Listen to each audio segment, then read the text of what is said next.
ஆடு மேய்ப்பவனும் புலியும். ஒரு ஊரில் குறும்புக்கார ஆடு மேய்க்கும் சிறுவன் ஒருவன் இருந்தான்.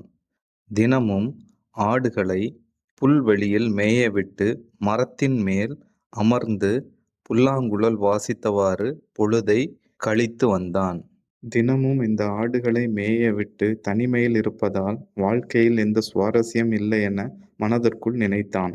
ஒரு நாள் திடீரென்று ஓநாய் ஓநாய் உதவி செய்யுங்கள் என கூச்சலிட்டான். அதை கேட்டு அருகே உள்ள வயலில் வேலை செய்த உழவர்கள் விரைவாக ஓடி வந்தனர். எங்கே ஓநாய் என சிறுவனிடம் கேட்க, சிறுவனோ விளையாட்டாக கூப்பிட்டேன் என கூறி சிரித்தான். சில நாட்கள் கடந்தன. சிறுவன் மீண்டும், வேறொரு நாள் புலி எனது ஆடு ஒன்றை கவ்விச் செல்கிறது, காப்பாற்றுங்கள் என அலறினான். இந்த முறையும் உழவர்கள் வந்து புலி எங்கே என கேட்க, சிறுவனும் நக்கலாக சிரித்தான்.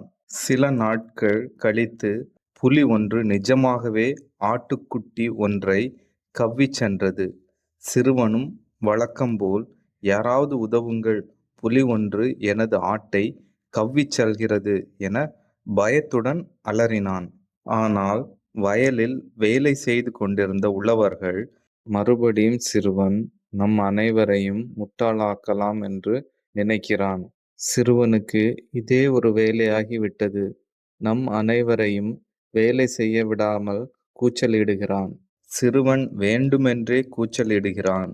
எல்லோரும் அவரவர் வேலையை கவனியுங்கள் என்றவாறு தங்கள் வேலையை தொடர்ந்தனர். சிறுவன் கூச்சலிட்ட பிறகும் அந்த வயலில் வேலை பார்த்து கொண்டிருந்த ஒருவர் கூட வரவில்லை.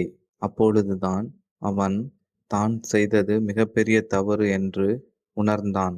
உணர்ந்து வருந்தினான்.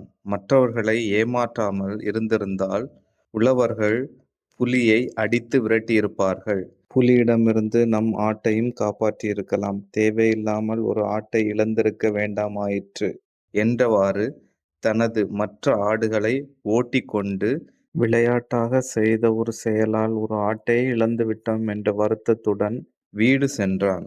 நீதி: பொய்யனை யாரும் நம்ப மாட்டார்கள். This video is sponsored by BuyMoot shopping app. BuyMoot e-shopping application is one of the online shopping app now available on Play Store and App Store.